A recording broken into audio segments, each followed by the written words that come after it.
네, 오늘도 말씀 묵상의 자리에 오신 우리 성도님들을 주님의 이름으로 환영하고 축복합니다.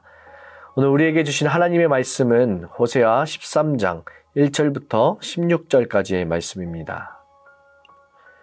에브라임이 말만 하면 모두 떨었다. 온 이스라엘이 그렇게 에브라임을 우러러 보았는데 바알신을 섬겨 죄를 짓고 말았으므로 이제 망하고 말았다.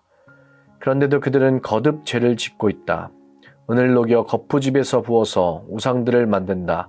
제주껏 만든 은신상들, 그것들은 모두 세공업자들이 만든 것인데도 그들은 이 신상 앞에 제물을 바치라고 하면서 송아지 신상들에게 입을 맞춘다. 그러므로 그들은 아침 안개처럼 되고 이른 새벽에 사라지는 이슬처럼 될 것이다. 타작마당에서 바람에 날려나가는 쭉정이처럼 되고 굴뚝에서 나오는 연기처럼 될 것이다.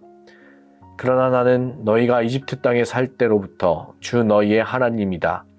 그때 너희가 아는 하나님은 나밖에 없고 나 말고는 다른 구원자가 없었다. 나는 저 광야에서 그 메마른 땅에서 너희를 먹이고 살렸다. 그들을 잘 먹였더니 먹는 대로 배가 불렀고 배가 부를수록 마음이 교만해지더니 마침내 나를 잊었다. 그래서 내가 그들에게 사자처럼 되고 이제는 표범처럼 되어서 길목을 지키겠다. 새끼 빼앗긴 암곰처럼 그들에게 달려들어 염통을 갈기갈기 찢을 것이다. 암사자처럼 그 자리에서 그들을 뜯어 먹을 것이다. 들짐승들이 그들을 남김없이 찢어 먹을 것이다. 이스라엘아, 내가 나를 대적하니 너를 돕는 자를 대적하니 너는 이제 망했다. 왕과 대신들을 세워달라고 조르더니 도대체 너의 왕이 지금 어디에 있느냐? 너를 구원하라고 하여라. 대신들이 지금 어디에 있느냐? 너의 모든 성읍에서 샅샅이 찾아보아라. 너를 궁지에서 건져달라고 하여라. 내가 홧김에 너에게 왕을 주었으나 분을 참을 수 없어서 너의 왕을 없애버렸다. 에브라임의 허물을 적은 문서를 모두 모았고 죄상을 적은 기록을 모두 보관하고 있다. 에브라임이 다시 태어나는 진통을 겪고 있다. 그러나 그는 때가 되었는데도 태를 열고 나올 줄 모르는 미련한 아들과들 같다. 내가 그들을 수월의 건세에서 속량하며 내가 그들을 사망에서 구속하겠다. 사망아, 내 재앙이 어디 있느냐? 수월아, 내 멸망이 어디 있느냐? 이제는 내게 동정심 같은 것은 없다. 이스라엘이 비록 형제들 가운데서 번성하여도 사망에서 동풍이 불어오게 할 터이니 주의 바람이 불면 샘과 우물이 모두 말라버리고 귀중한 보물상자들도 모두 빼앗길 것이다. 사마리아가 저의 하나님에게 반항하였으니 이제는 그 죗값을 치를 수밖에 없다. 사람들은 칼에 찔려 쓰러지고 어린아이들은 박살나고 아이 벤 여인들은 배가 찢길 것이다. 아멘. 오늘 본문 13장은 호세아서의 죄악, 고발과 또 하나님의 심판이 절정을 이루는 장입니다. 앞선 장들에서 언급했던 이스라엘의 바알 숭배와 강대국을 이존한 것에 대해 강력하게 비판하면서 출애굽 때부터 호세아의 시대에 이르기까지 하나님의 은혜를 잊은 이스라엘을 책망하고 있습니다. 본문 1절부터 3절을 살펴보면 1절이 과거의 범죄를 다룬다면 2절은 현재의 범죄이고 또 3절은 그에 대한 하나님의 심판 선고를 다루고 있습니다. 이스라엘은 과거의 바알볼 사건으로 인해 2만 4천 명이나 목숨을 잃은 적이 있었죠. 그리고 그 후에도 여러 차례 하나님의 심판을 받았고 또 아스르 왕의 공격을 받아서 나라가 위태로웠던 적이 있었습니다. 그런데 이러한 심판을 받았는데도 아무 소용이 없었습니다. 이스라엘은 계속해서 금송아지를 비롯해 많은 우상들을 섬겼어요. 이에 대해 하나님께서 오늘 3절에 금세 없어질 아침 안개, 또 새벽 이슬, 타작마당에서 바람에 날려가는 쭉정이, 굴뚝에서 나오는 연기와 같이 다시 이스라엘을 벌하실 것이라고 호세아를 통해 선포하시고 있습니다. 너는 나 외에 다른 신을 섬기지 말라라는 계명을 이스라엘은 지키지 않았던 것이죠. 그 결과 저주와 심판을 받게 될 것이라고 하나님께서 분명하게 오늘 말씀하고 있습니다. 하나님이 아닌 것에 하나님보다 우선시하는 모든 태도는 우상 숭배에 해당합니다. 우리 삶에서도 하나님보다 우선시하는 것들이 있는지 말씀을 통해 돌아보기를 원합니다. 우상을 숭배하는 것은 하나님의 심판과 멸망을 초래한다는 사실을 우리가 기억해야 할 것입니다. 4절에서 하나님은 자신에 대해 나 말고는 다른 구원자가 없다라고 소개하시면서 이스라엘과 맺은 특별한 관계를 강조하고 있습니다. 광야에서의 생활과 또 가나안 정착은 이스라엘의 삶이 철저하게 하나님께 달려있는 그러한 기간이었습니다. 하나님은 목자와 같이 이스라엘을 광야에서 만나와 메추라기와 또 신선한 물로 이스라엘을 먹이시고 또 가나안 땅에서는 그 지역의 곡식으로 그들을 배불리 먹이셨습니다.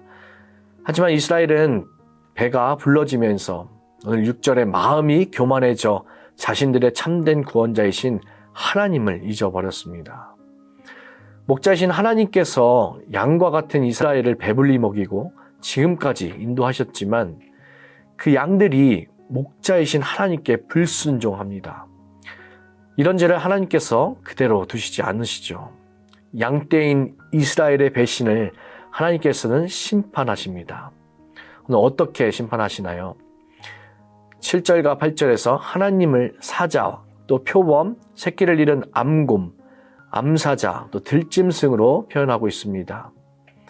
양들을 돌보시는 목자에서 이제는 양떼를 습격하는 그런 맹수로 스스로를 변화시켜 이스라엘의 구원자 되셨던 유일한 신인 여호와를 배반하고 또 교만하게 된 이스라엘에게 그들을 찢으실 것이라고 선포하고 있습니다. 누구에게나 하나님을 열심히 믿기 시작한 처음 사랑의 때가 있죠. 그런데 시간이 지날수록 우리의 그 처음 사랑은 식어갑니다. 그래서 다시 옛사람 또 옛 성품으로 되돌아가려는 경향이 우리에게 있습니다. 그런데 그리스도인에게 있어 이러한 탈선은 오히려 우리가 믿기 전보다 더한 파멸을 가져올 수 있습니다. 우리가 베드로후서 2장 20절부터 22절을 보면 만일 그들이 우리 주 되신 구주 예수 그리스도를 알므로 세상의 더러움을 피한 후에 다시 그 중에 얽매이고지면 그 나중 형편이 처음보다 더 심하리니 의의 도를 안 후에 받은 거룩한 명령을 저버리는 것보다 알지 못한 것이 도리어 그들에게 나으니라. 참된 속담에 이르기를 개가 그 토하였던 것에 돌아가고 돼지가 씻었다가 더러운 구덩이에 도로 누웠다 하는 말이 그들에게 응하였도다. 이렇게 말씀하고 있죠. 인자한 목자의 모습에서 무서운 맹수로 변하시는 하나님의 철저하고도 완전한 심판을 피하려면 하나님을 향한 신앙의 여정에서 우리가 잠시 뒷걸음질 칠 때 하나님의 긍휼하심에 기대어서 우리가 다시 회개함으로 다시 돌아오는 저와 여러분이 되시기를 주의 이름으로 간절히 소망합니다. 하나님을 대적하는 자의 결과는 멸망입니다. 이스라엘은 유일한 구원자이신 하나님을 버리고 다른 신을 섬겼지만 그 신들은 그들을 돕지 못하죠. 그 어느 누구도 도와주지 못합니다. 아무리 강한 나라이고 강한 군대라고 하더라도 그들을 돕지 못합니다.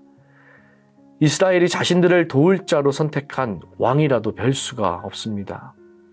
오늘 본문 10절부터 하나님께서 유일한 구원자이신 자신을 버리고 인간 왕에게 의존하는 태도를 용납하시지 않으시죠. 세상 권력이나 또 나의 능력 또는 다른 사람을 하나님보다 더 의존하는 태도는 해산할 때가 되어서 진통하지만 아이를 낳지 못하는 여인과 아이같이 죽음이 그들을 삼킬 것이라고 하면서 하나님의 진노를 불러일으킵니다. 오늘 말씀을 통해서 이스라엘의 죽음을 보면서 이스라엘의 역사를 단순히 옛적 일로 여기는 것이 아니라 오늘 우리의 믿음을 돌아보는 거울로 삼기를 원합니다. 내가 하나님보다 더 우선시하고 있는 것이 무엇인지, 또 하나님이 아닌 우리가 기대하고 의지하는 것이 무엇인지를 돌아보면서 전적으로 하나님만을 신뢰하고 또 의지하기를 간절히 소망합니다. 하나님의 전적인 은혜로 우리는 하나님과의 특별한 관계가 되었습니다. 값없이 주신 은혜를 우리가 기억하면서 그 은혜에 감사하며 온전히 하나님만을 바라보는 저와 여러분이 되시기를 주님의 이름으로 간절히 소망합니다. 기도하겠습니다. 살아계신 아버지 하나님 감사합니다. 아무런 값없이 우리를 주님의 자녀로 불러주시고 지금까지 우리를 인도하여 주심을 감사드립니다. 신앙의 여정에서 주춤할 때마다 긍휼이 많으시며 또 오래 참으시기를 또 노하기를 더디하시는 주님께서 목자와 같이 우리를 돌보아 주심을 감사드립니다. 아버지 하나님, 주님의 긍휼하심을 우리가 힘입어 우리가 회개의 때를 놓치지 않는 은혜를 허락하여 주시옵소서. 주님만을 온전히 바라보며 모든 소망을 주님께 두는 믿음 더하여 주시옵소서. 감사드리며 이 모든 말씀 예수님의 이름으로 기도드립니다. 아멘.